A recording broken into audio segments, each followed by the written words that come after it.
Welcome back, man. How you doing?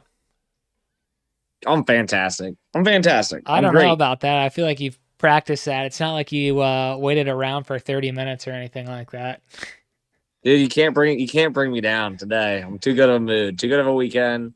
Dude, Uh that's your whole ethos, which I love. It's rubbing off onto me slowly but surely. Not to say that I wasn't sorry, I kind of took over, but your positivity is contagious is all that I'm trying to get at. Keep it up. well, I appreciate it. I appreciate it. I wouldn't say that it's super well practiced. I would say that I'm pretty blessed. We've talked about this, but Yeah. you know, Yeah. dude, it's not like a big thought process for me. Yeah, it's just And in your honestly, DNA. and honestly, when I see it's like this is just like something whenever I've seen somebody that's getting frustrated or negative, like I'm like, all right, I don't want to be both negative or frustrated. So I'm like, if one of us is doing that, like then it's just awkward if we're like both. So like I pull this shit on my customer sometimes, like when they'll get upset about something, like to make like dude, and this is I hope they're not listening to this, but maybe they are. I don't really care. It'd be funny. And no, I do this, I think, right at this point. But like something will go wrong, and then one of them will get really pissed. Like they'll get mad about something or something happened, and we had an issue, and I'll get so pissed on the phone. I'm like, I can't believe that happened. Like, that is unacceptable.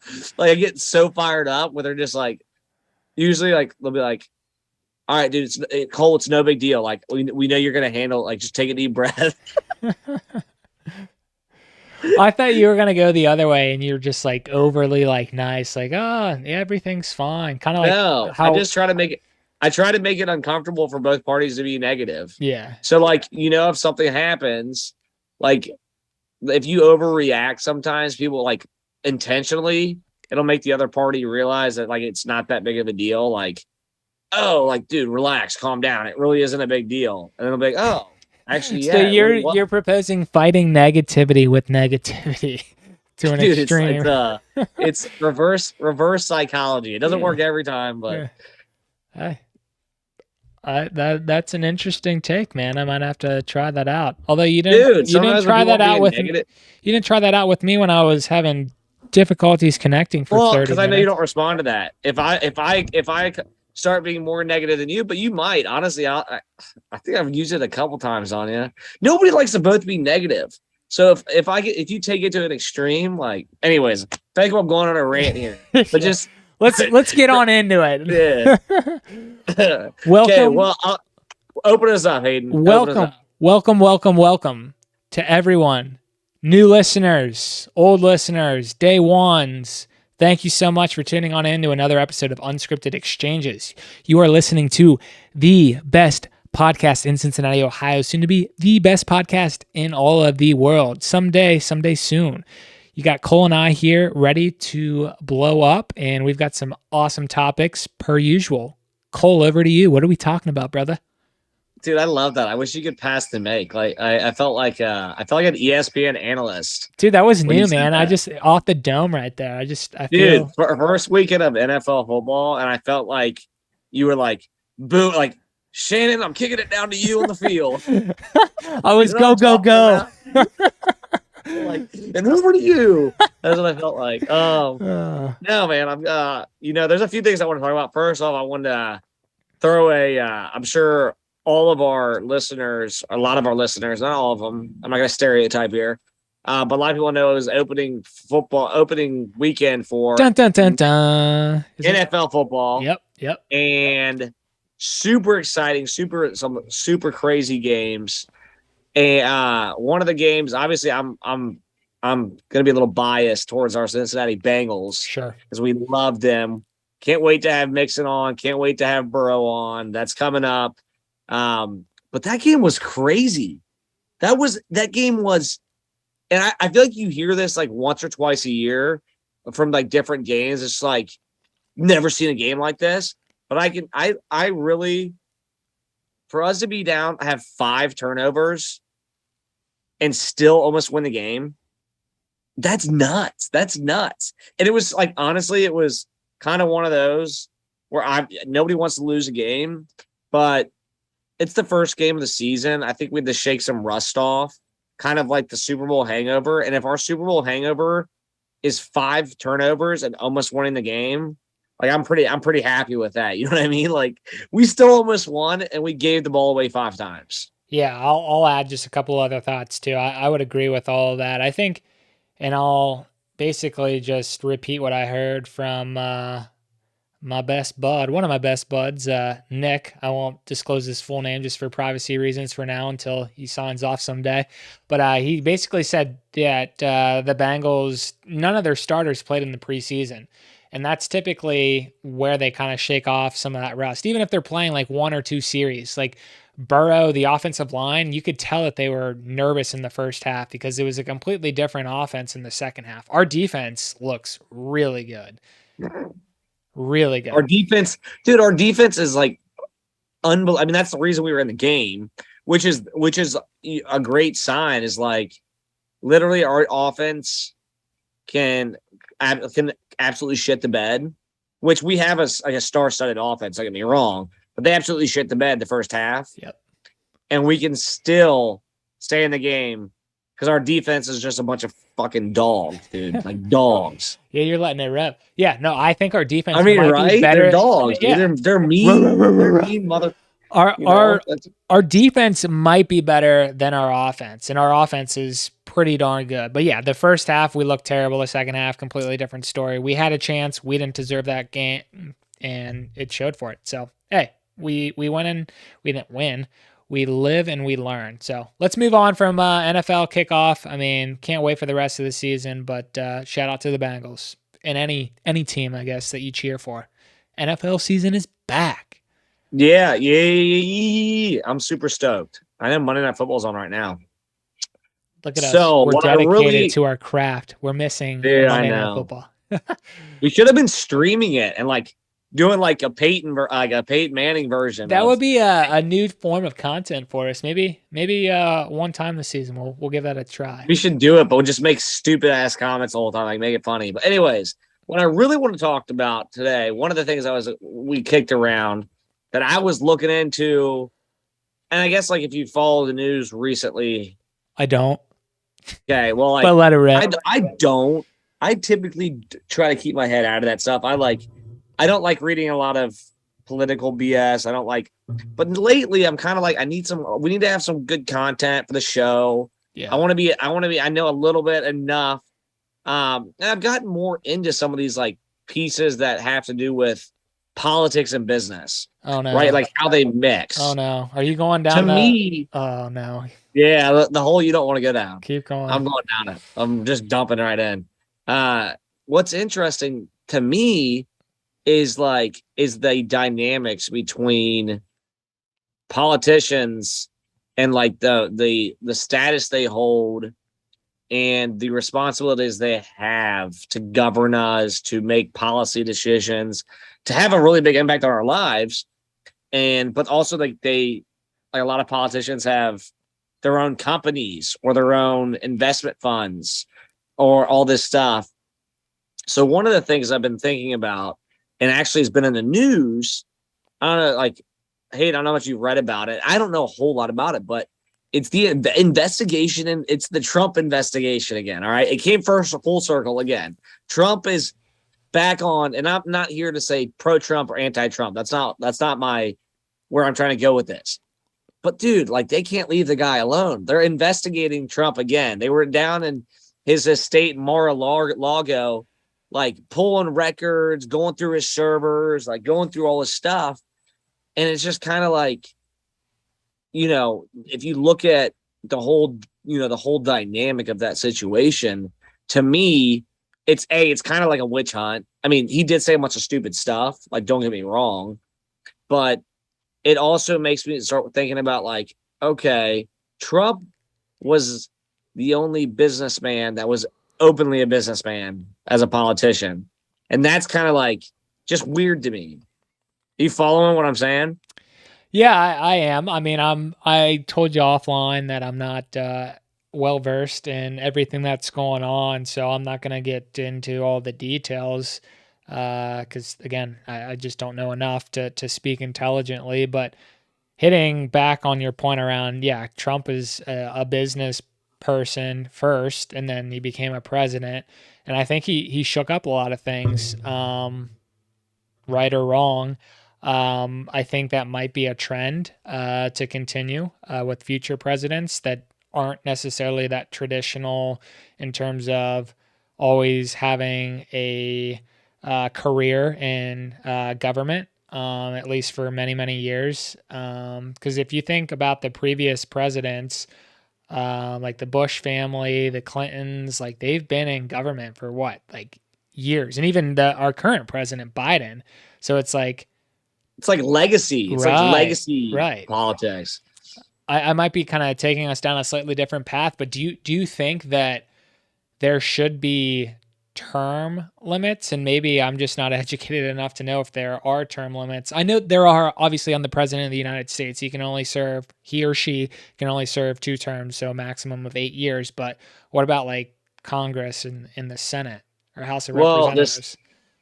so I know a year there's a year amount there. I don't think there's a term amount, but there's like each term is right for the House. It's 4 or 6 years. The Senate's 2 years. Mike Murs would not be happy with us, by the way. Dude, the squares. He'd be pissed. I He'd be like, know. hey, you guys. But I guess the question you're asking me sounds like, do I think that politicians should only be able to serve a certain amount of time? Absolutely. Just like anything else, there's a balancing act, right? So I'm gonna play the bad guy. I'm gonna play one side of the coin here. Is okay. Let's go basic, right? Like if you're starting off as a product manager and you're 23 and you stay as a product manager for 7 years, you're going to be way more intelligent, way more versed, and have way more experience in 7 years from now, right? So if you start as a politician, and you go through a first term and you're kind of getting your feet wet, let's say it's the House, then you get another term, you get even better. So there's like some really big benefit to somebody that can stay in the House or stay in the Senate for that long, right? Because the more experience they're getting, they're learning more. They're going to be much more well equipped with an asterisk beside it most of the time than a brand new green candidate is. They're going to be able to have a better network and understanding the community, what needs. So there's like the side of it that's like, no, there's a side of it's like, and that might be a hot take. There's a side of me that's like, fuck it, let them stay as long as they need to, right? If they're good, they're good. Why take them out of office, right? Limit them based on their like cognitive abilities. When they can't wipe their own ass anymore, they should be taken out of office. But then there's this side of me that's like, so I'm going to interrupt you. Yeah. There's no easy answer. And by the way, I appreciate how you're just saying one side. Yeah, no, I know it's not necessarily your opinion. Maybe it is, maybe it's not, but we're keeping it so we're trying to show both sides of the coin here. But I think what's tough is, what is the criteria then that determines whether or not a Senate member or a president is unfit for office? Well, right. I mean, like what, right. Everything's so subjective and relative, right? And you're always going to have people that go bonkers, right or wrong. Like even the Pope gets haters. I mean, it doesn't matter who you are on this planet. You're always going to have people that don't like you and will try to ruin your legacy and your name, which is ridiculous. But anyhow, sorry. No, I would agree. I mean, like I said, I don't, get into the weeds of like, is there a checklist or is there like I don't know. I mean, I'm not overly concerned with that. I think, going back to our previous episode, guys, listeners, if you haven't listened to it with Joe Marinek, he made when he was talking about business, and he can do that till the day he dies, basically, as long as his brain works. Like, that was cool. Right. So it kind of made me go, well, like, we want to be like, oh, they're older, but your brain's your brain. If your brain's functioning at full capacity and you got a lot of experience, it's not necessarily a bad thing. I would say, there's a side of me that's like, yeah, that's great because of the experience and this and that. And there's a side of me that's like also dealt with people in positions, whether it's a work position, community position, whatever it is, that have just been doing it for so long. They're just kind of in there by assumption, but they're not actually doing anything, right? It's like, They're oh, coasting, I've just right? been what? They're coasting or they're sandbagging it They're because they've been coasting, in so right? So long. like, Yeah. so like bringing a fresh, having those term on that side of it, like term limits make a lot of, oh, you can only be, be in the house for 10 years or whatever. So 12 years. I think there's a limit on it right now. I'm I'm pretty sure, I think there but is too, but one of them I feel like there's not, right? maybe it's the house because I feel like Nancy Pelosi's been in the house for like 70 years. Right. Yeah. And she's like 172.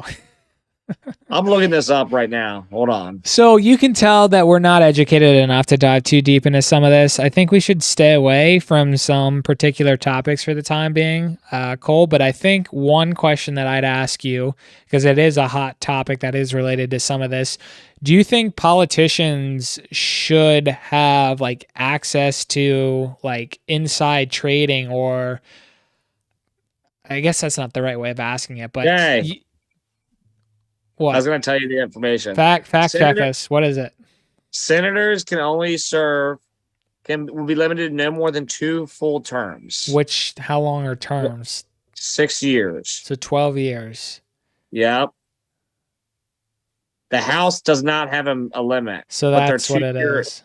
They're 2-year elections. Correct. There's no limit on how many terms they can serve. Okay. So it's kind of like we were both right, or we had our facts kind of conflated to some extent. So you're saying the House of Representatives have no terms or no cap, but every 2 years they get, they're up for re-election or they don't get elected again. And then the Senate is 2 terms max. Each term is 6 years. So 12 years would be the total. Look at that. You're teaching me something new. Sorry, Mike Myers. I didn't remember. I'm glad. That. I'm educating our listeners too. But I was going to go down a slightly different path because I know you were kind of talking about this the other day, and we'll use, let's say, like Nancy Pelosi as an example because we've seen it in the news over the past X number of months. Like her husband has made a killing on like stocks. Like, what are your thoughts on like just full transparency? Like, I'll just leave it at that. I think you know where I'm going with that, and I want to get your thoughts. Yeah, bro. I think that's horse shit. She should be selling the information, giving the information to us too. I think it's a double-edged sword. I think my opinion is like put myself in her shoes, their shoes. Yeah. If I had that kind of information, and I'm not saying that she's insider trading. I'm not like making accusations here. I'm just saying like when you're the Speaker of the House, living in the capital of the United States of America, the most capitalistic, wealthy nation on the planet, you're going to have access to kind of information that average Joe doesn't. You're going to have a lot of partners and all the big corporations. And I'm not saying by any means that our political, like I'm not making any comments. I just want to be very clear about shadiness, or I don't have any stance on that. I don't know enough about, but I do know that like it's just common sense. Logic tells you, and they make a killing off of it. So to me, as a regular average Joe that doesn't have access to that information or the resources and that sort of stuff, that you may be a position like that to me is it's irritating, right? It's annoying because it's like it's the position she's in, but I'm also kind of like, okay, if I were her and her husband, like, why would I not use the information I have, right? Why would I not take advantage of it? Why would I, you know what I mean? Like, we are still a capitalistic country. So is it wrong for politicians to make a lot of money? Like, you answer that question for me, Hayden. Is it wrong for a politician to also be super wealthy? No, I mean, again, my response here is an opinion. I would say no. Yeah, they're allowed to have their own side businesses and such, unless there's like legal reasons for why they couldn't and how it could potentially like be, I don't know, a point of conflict with serving their duties. But yeah, no, I guess I'm just skeptical that, and again, yeah, I don't know enough. It's interesting that some of these politicians are able to make a lot, like multi generational wealth through the stock market.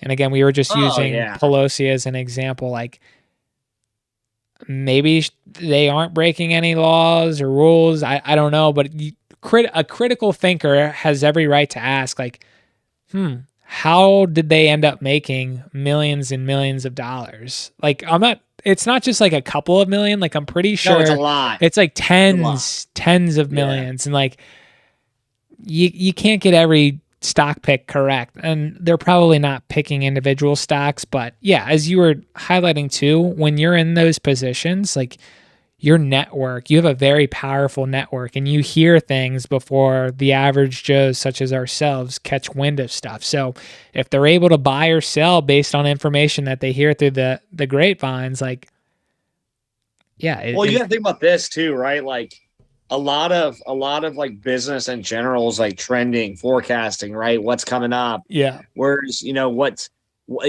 hear it on the news, CNN and MSN and CNBC. It's like whenever you watch when they're doing the financial segments, right? Squawk Box, they're talking about what's the trend, what's the forecast, what market's going to crash, what's going to go up. What are the hot buys, right? So if they're guessing that stuff and they're just a news outlet, right? Like one of the things I do, the government does have their hand in how markets rise and fall and the way things shift around. I mean, that's just the way it is, right? That's why you have a federal government. So they've got to be better at forecasting what's coming up. mm-hmm. And in those talks, whether it's with tensions between other countries, issues with supply chain, whether it's all sorts of stuff that are economical impacts, they're going to be front and center with that stuff. So the idea that like they would have that information too, like it makes a lot of sense because they're front and center with a lot of what's going on in the country to make sure the country runs smoothly. Unemployment, you've got, healthcare, all these big buckets that all this industry affects. So, and they're trying to kind of move needles around to make sure that it all functions smoothly. So, I said, I don't have a problem with it. I think I only have a problem with it to the extent that, like, how do you know who's using the information the right way and the wrong way? Like, you don't, like, what's the check and balances? Right. And what's the definition of using information incorrectly versus correctly?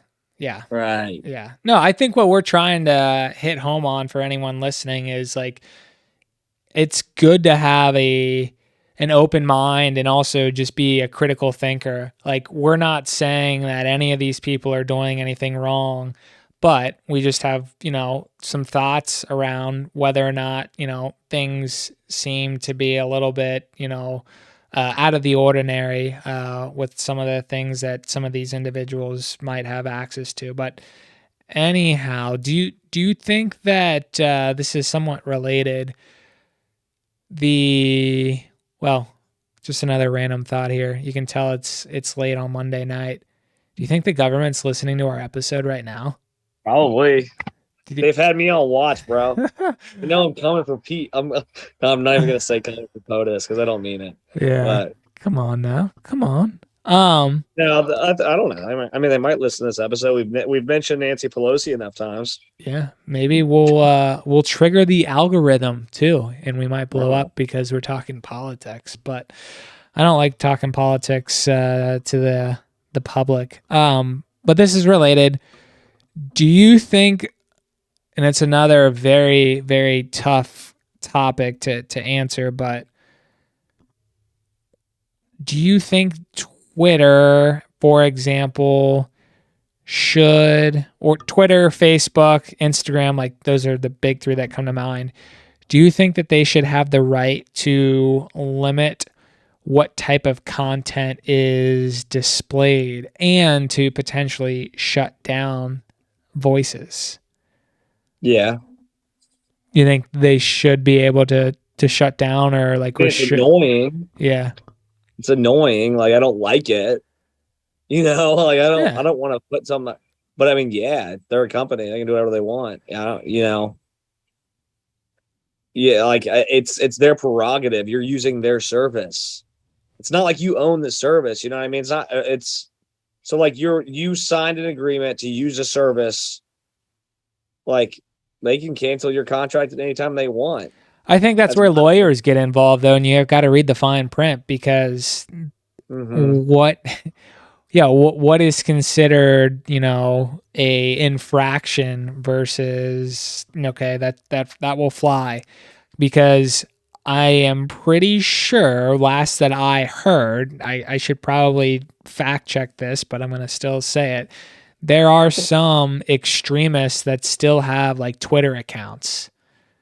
And when I say extremist, I won't beat around the bush. I'm pretty sure there are terrorist organizations and terrorists that have active Twitter accounts and they're using those to like recruit people or attempt to recruit people. Yeah, it's screwed up. How is that still out there on these platforms versus taking down, someone that posts information that might be not seen as accurate information, whether that was information about. Again, yeah. So you have a problem with what they're allowing versus like It's they're inconsistent is what I'm highlighting. And like, yeah. how do you provide clearer lines of transparency in terms of like, these are the rules versus, oh, there's some grayness in that, because then that's what's up for debate. And that's where you get these lawsuits and people trying to weasel their way back onto platforms or Well, I forever mean, banned.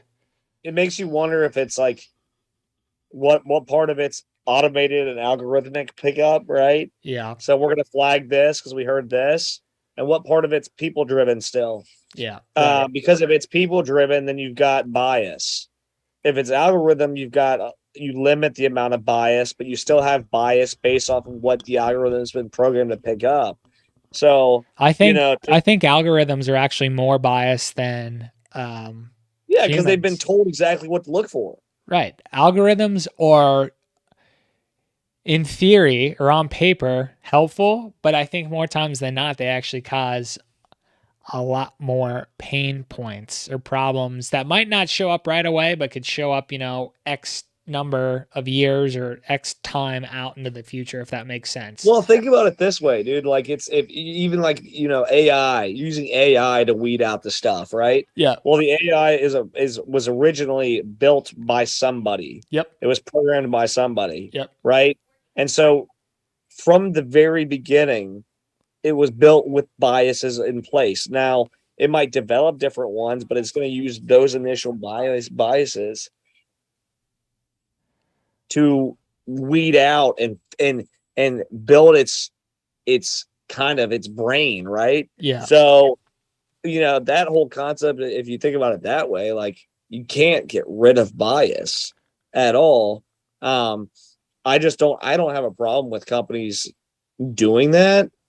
I do think I do think see what you're saying. Like it's Let me use super, another example that might help us here with conversation. And I'm kind of taking something that I read from a book a couple years ago. I didn't even read it all the way through, but there are algorithms that determine whether or not you become eligible for like a credit card or opening up like a mortgage with a bank. And like there's some, so they claim, I'm just regurgitating what I've read from this book. So it could be completely wrong, but there could be algorithms that based on like, okay, this person lives in this zip code, like I guess what the problem is from my understanding is algorithms aren't transparent to humans.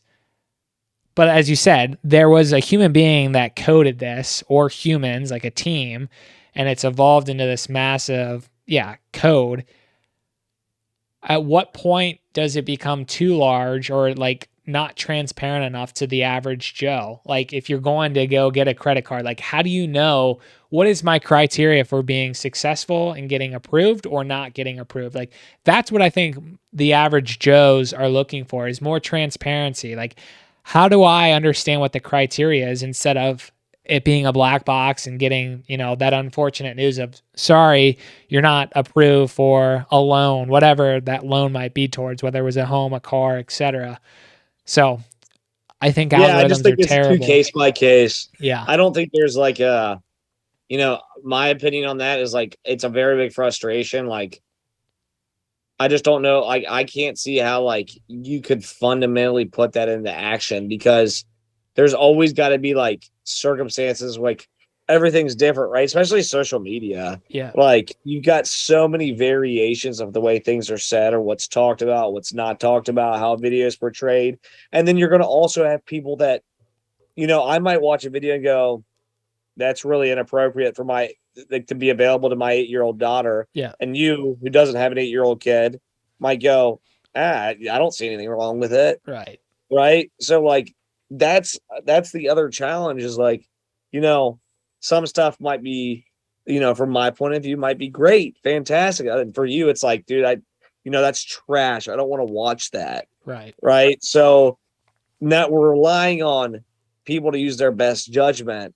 And I think we forget that these companies are just a bunch of people that are trying to give their best judgment. So they're going to still have biases and they're still going to have opinions and, do the best they can to clean stuff up. But I think, I think there's a lot of gray area that is annoying in it. But I also think at the end of the day, like, there's two sides of it. Yeah, it's fine. They can do that.